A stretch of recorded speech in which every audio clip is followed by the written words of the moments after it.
Are we good to go? Yeah! Okay, so here we are.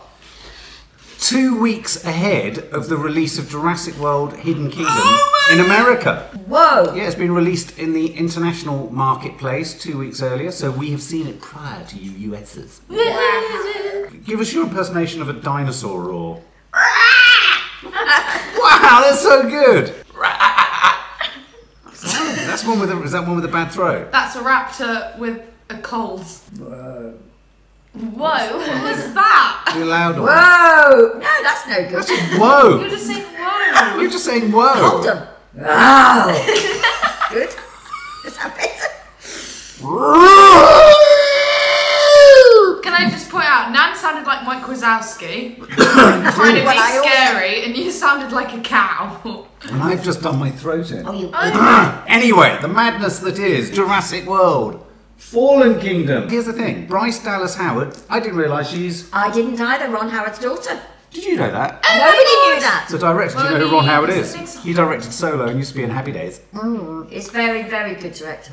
Top of the And range. obviously we have Chris Pratt coming back. We Chris have Pratt. Jeff Goldblum was promised in the trailers.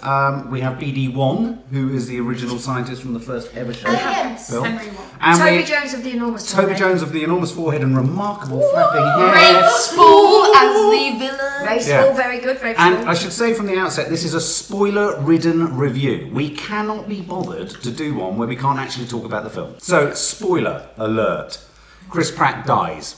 No, it doesn't. Oh, I thought you meant it. We start the film where? Where do we start the film? At the end of the first Jurassic World, we see all of the dinosaurs let free and everything, Yeah. but there's an ocean separating that island from The rest of the world.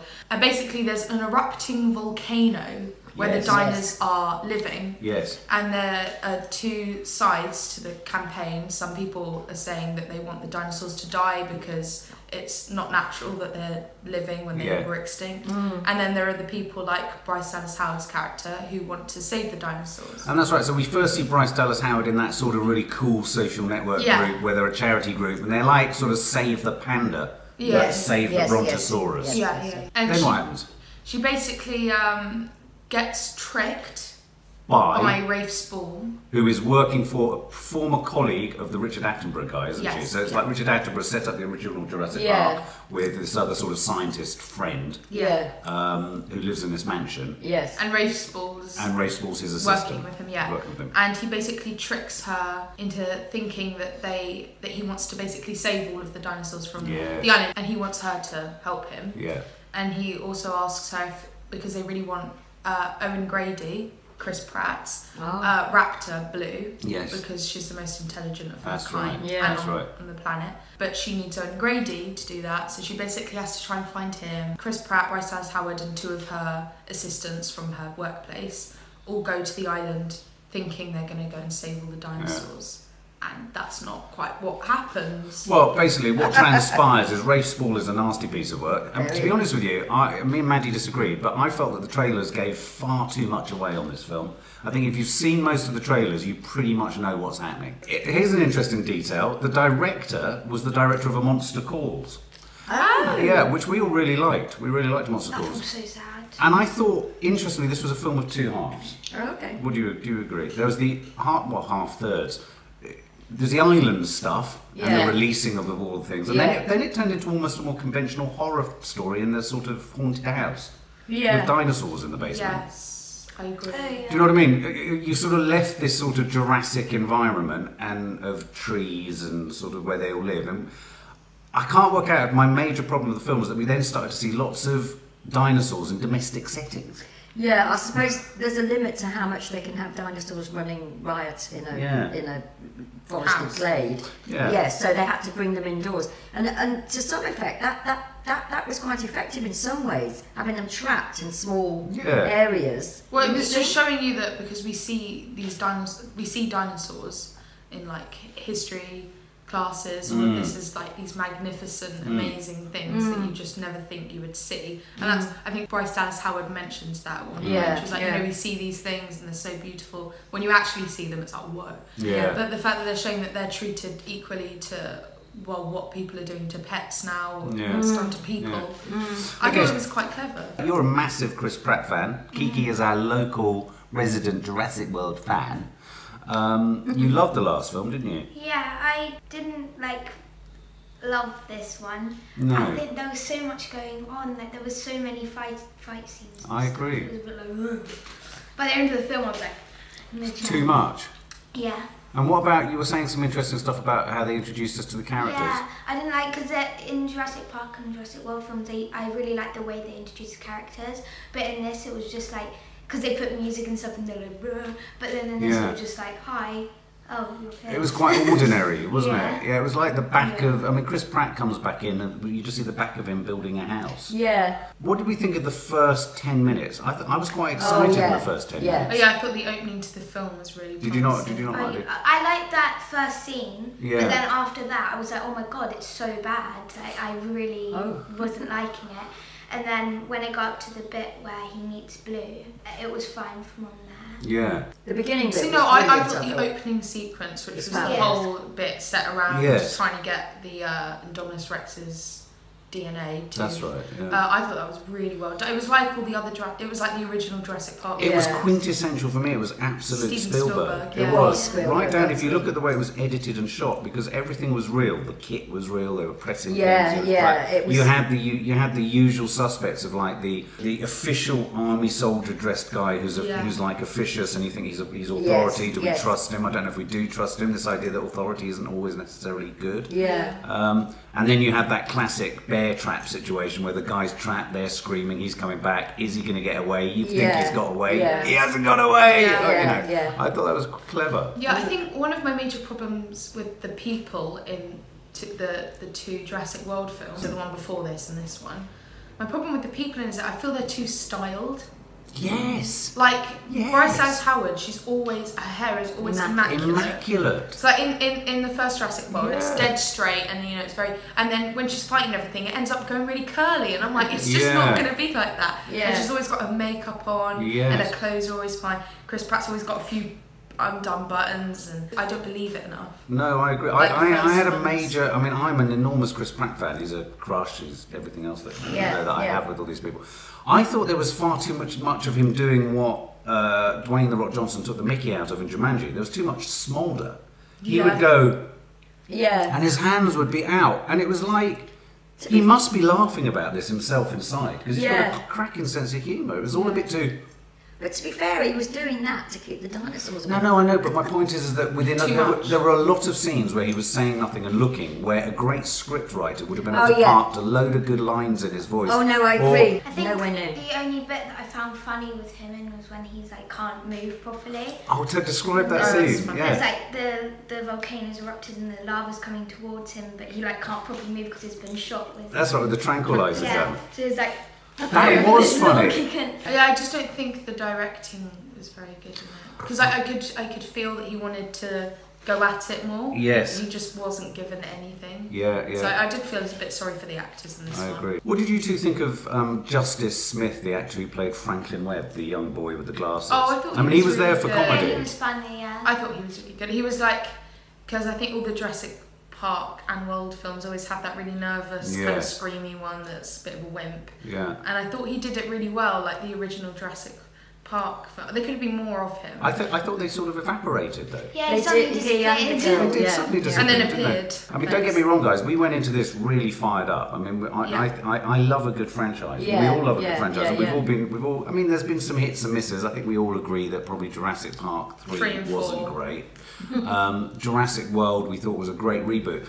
I got a little bit concerned as this started moving along that we were in the territory of what happened with The Last Jedi. And with this one, they just didn't know where to take it. A little bit like they didn't know what to do with The Last Jedi. Yeah. And I think they've almost made it a bit tired. Yeah, you're right though. It was like it was 4 different movies. It was, wasn't it? Because the opening was nothing like... No, that was one thing. Yeah, and then the whole bit on the island was totally separate to the house, and I hated all the house stuff. Yeah, no, I wasn't a fan of the house. I think the only thing that really did it for me was the whole islandy bit with the dinosaurs when they were on when it was actually Jurassic. Yes. Yeah, that was my favourite bit where they were on the island, but as soon as they left, I didn't like it. I thought you were very sad. I mean, you were. Oh my god, I was crying in this film, like so. You really were. I mean, I looked over. There was proper snot and everything. Well, because at the very beginning, when when we see Jeff Goldblum in court, and he's basically saying that we just shouldn't have dinosaurs, we should leave them to die.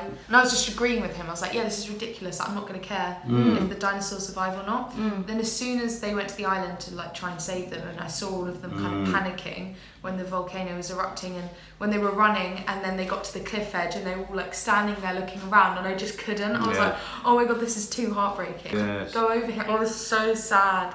I couldn't. But yeah, I found it really upsetting. So what parts of the film did work for you? You didn't like that? I didn't like the whole auction thing. I didn't believe it. No, yeah, they did it. I think they could have put more effort into it. It was just more like sold, and then the main like dinosaur that they created. It wasn't for sale, and then someone's like, "Oh, I'll pay like £2,000 for it." Yeah. Then they look, and they're just like, "Okay, sold." Yeah. It was too quick, wasn't it? It was like it went from this isn't available, it's a prototype. To suddenly, it's on the all right. Yeah, no, have it. No, I thought the auction had the potential to be a good scene and everything. It did have, but it lost it. It's like Toby Jones was far too hammy. Yeah. But also he was introduced too fast and left too fast. The whole of that auction thing, he appears. I mean, okay, whether one agrees with his acting style or not, it was a big sort of possible plot bit. It was over in seconds, and we hadn't felt any of the jeopardy that we were supposed to feel like, oh my god, this is good. Like you said, they're offering money that is ridiculous for these creatures. Well, I thought 28 million wasn't a lot for a weaponised DNA creature. Yeah, dinosaur. Exactly. And also I thought the terrible caricature of the Russian person. Yeah, make it 29 million. It's like, oh right, okay, we've got a bit of a problem with Russia at the minute. I don't mind that, because I mean, that's just... Well, I know, but I just thought that whole... You're right, it happened too quickly. Well, I thought that it felt at the beginning of the scene that they were going to settle into the all auction bit quite well. Yeah. Well, I think Spielberg would have had fun with a scene like that. I do. In better director's hands, I think that scene would have been... However, I did like the way it was... I liked the scenery of the auction. There was like one really good shot where the kind of... the poacher. The poacher, yeah. When everybody's left the auction because they've been attacked by a really cute dinosaur. He kind of, shoots their genetically modified dinosaur with a tranquilizer and gets into the cage with him, and it was the above shot, the bird's eye view shot of it lying down and him walking around. That was gorgeous. The light coming up on it. That was a great shot. And I liked that scene of the tail moving behind him. And it would open its eye. That was quite Stephen. There's one particular shot that's also in the trailers where you see the hand kind of coming in. I love that. That's almost E.T. I mean, Kiki, you're very outspoken about young child actors. What did you think of the girl in this one? I think she was good until she started screaming. No, because got a good scream. Yeah, it was good, but it got annoying after a while because obviously she didn't want the dinosaur catching her, and there's a bit where she's running down the hall, but she's just screaming. It's like the dinosaur's gonna get you. Yes. Hear you. She's like running down the hall. This is a major spoiler. But the girl is a cloned version of her former self. She is in fact a clone of the daughter of Richard Attenborough's colleague, who's the old man. It's quite complicated. It is quite complicated. They didn't make it clear. I mean, there's always a child in these films. There is. And she, it's an important part. And you made the point, Maddie, that I felt we really missed the teenagers from the other films. I really liked the boys in the first Jurassic World. I was kind of expecting them to run in and be like, they were good child actors. I thought Rafe Spall was very, very good. I thought, he was the assistant. I don't think he was good. Oh, did you not like him? Yeah, he's the actor in The Ritual. Yeah. Yeah, I know. I thought Toby Jones's hair was quite remarkable, wasn't it? It was sort of... It was sort of... It was wobbling. It was wobbling, and I mean, I thought when I say he was hammy, I think he was meant to be hammy. I mean, I think these good action films need a bit hammy, overdoing like you say, he's a bit like the guy in the first Jurassic Park that gets eaten on the toilet. Yes, exactly, and they always have to have someone. One that runs around. Like he's got such a problem with an American accent though that it's dreadful. Yeah, I do like the fact that every Jurassic Park World film has to have a really humiliating death. Yeah, no, that's true. You know what I mean? Whether it be on a toilet, that's true. Or as with your back turned to the lift, because we all remember that feeling when you've got in a lift, you think, thank God they haven't got in, and you turn around and they're in, and it's like, oh no. One of my most stressful bits in the film was when Bryce Dallas Howard and the boy with the glasses, they were stuck in that room and the lava was pouring in, but that dinosaur came. That was a good scene, wasn't it? And they were trying to climb up the ladder and it wasn't opening. And I was like, it was grabbing his foot, and I was like, and then of course the ladder fell. Yeah, because I hate that feeling of kind of getting grabbed by your feet by something. It's like there's not much you can do. And I thought my major criticism of this film, which I thought made Jurassic World, the first one, so much more superior, was that as soon as you've got Claire and Owen, Chris Pratt and Bryce Dallas, getting on, you haven't got that major rift in the middle of the film where you've got them. There's no, you've got cracking dialogue where they're kind of pushing against each other all the time in the first film. It's like Indiana Jones. Yeah, they're good in the first one when they don't like each other. Yeah, and because they were kind of pulling for the same sort of destination, it just got a bit. Oh well, they love each other, and okay. There was no tussle between them. No, that's very true. There was no tug of war. Didn't it? It really did. I just remembered my favourite scene is where that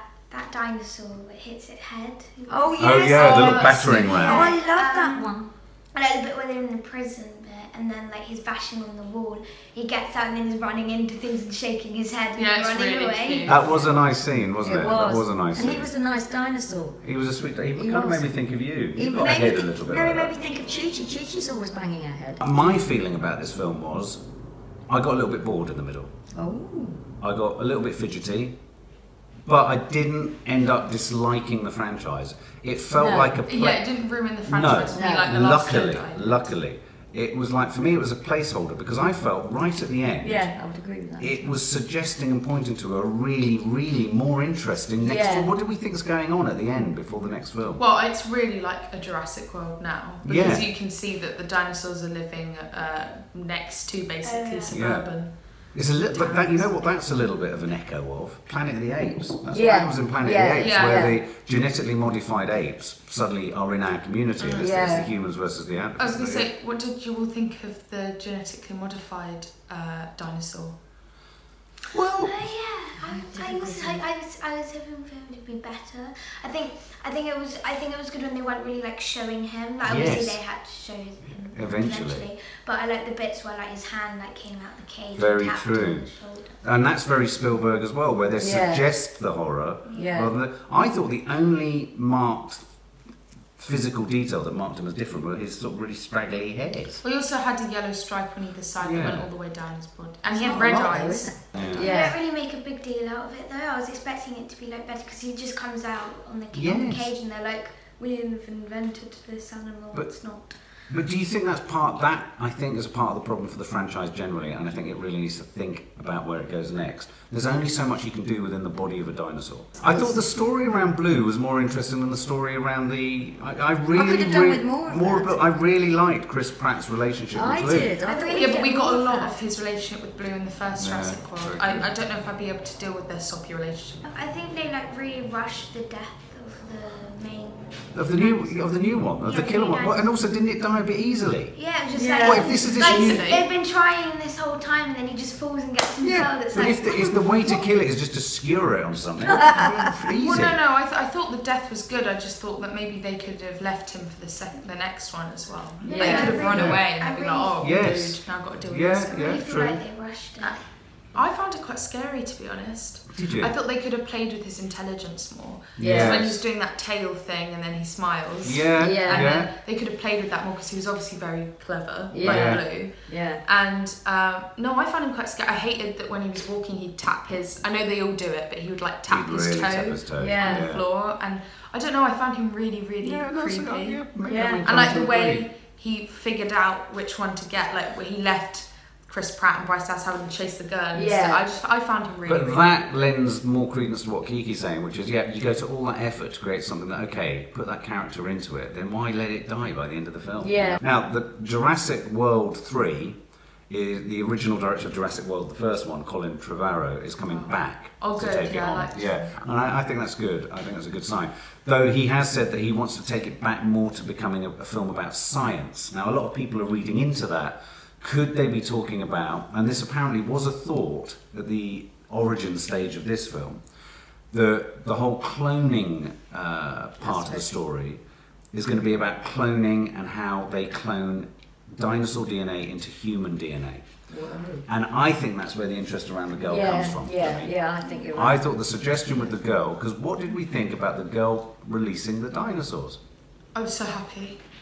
I was so happy. I was panicking so much when she left them, and they were all like, you know, clumping together, and they were all like panicking and unable to breathe. I was like, I cannot watch this. I've already cried at not seeing the dinosaur actually die, and just left the thought of it dying. I can't watch them actually die. But other people have been suggesting that there was a close-up of the eye. There is, and several times with her eye, and I think that's what, now thinking back, I think they're referring to that fact. Well, no, that's she is part of. Yeah, that's what I thought. Like, every time it was coming up to her eye, I was like, oh, she's gonna have like a dinosaur pupil, or a second eyelid, or a second eyelid or something. But I could tell by the colour of her eyes, they were very green. I hope that the next film is about dino-human hybrids, which means that, you know, humans and dinosaurs have been combined. Yeah. People running around. Yeah, running around. Yeah, but that's the next sign. But maybe that's what Colin Trevorrow is referring to. There were talk of there being sort of like Minotaur-like humanoids and things like that coming. Now, if that was to happen, I think the whole franchise goes in a completely different direction. It does. What did you think of Jeff Goldblum's? Well, Jeff Goldblum for me, I felt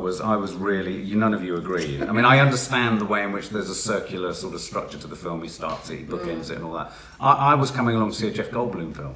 No, I felt that was a bum steer. And I haven't seen any of his interviews, so if I just see his name on the poster and I see him in the trailer, sorry, call me old-fashioned, I expect Jeff Goldblum to be in it for longer than 1 minute. I like his speeches in it. Oh no, absolutely, they're good. Especially the last one. But even all the disappointments I felt, I think we are still to get possibly the best Jurassic World to come. Yeah. But I don't think it's this film. No, I would agree with that. Yeah.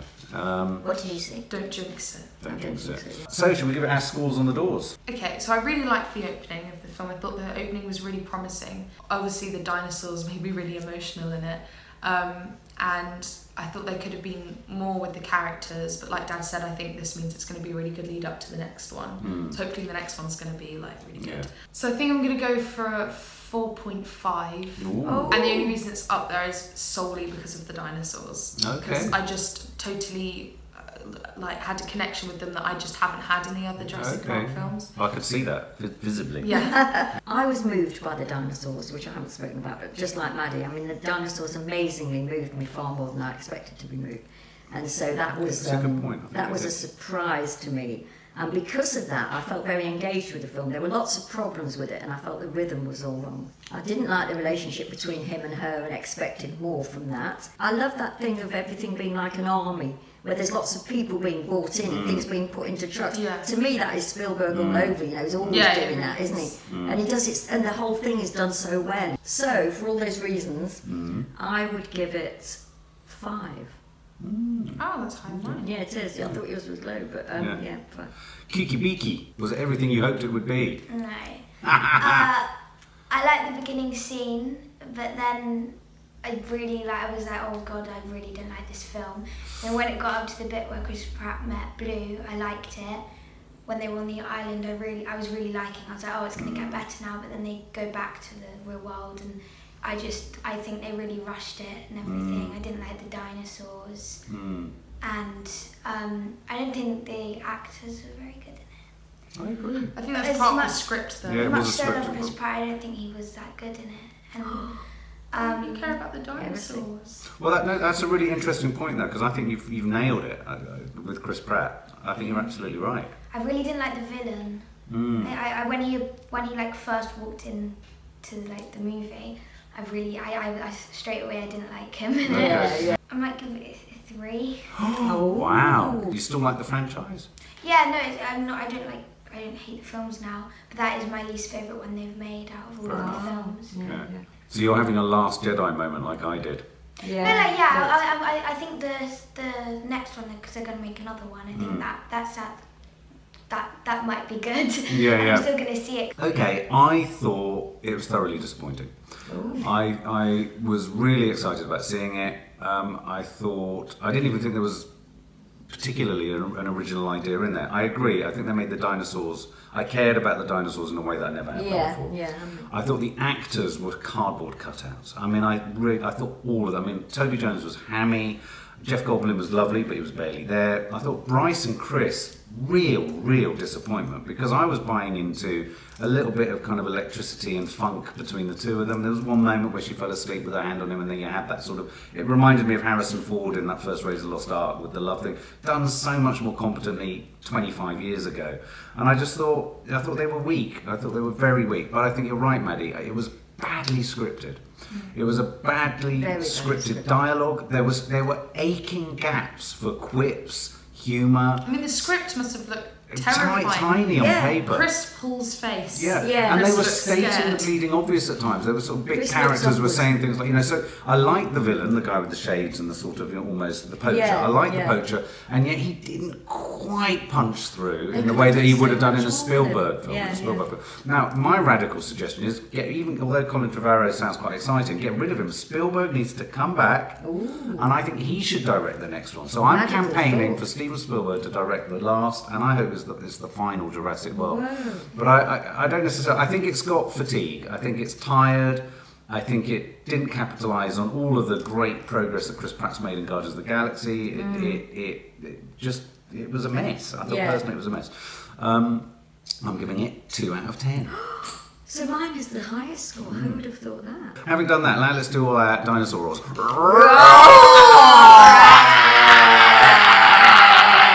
For more film and family fun, don't forget to click the subscribe button and make sure to click the bell to never miss an update.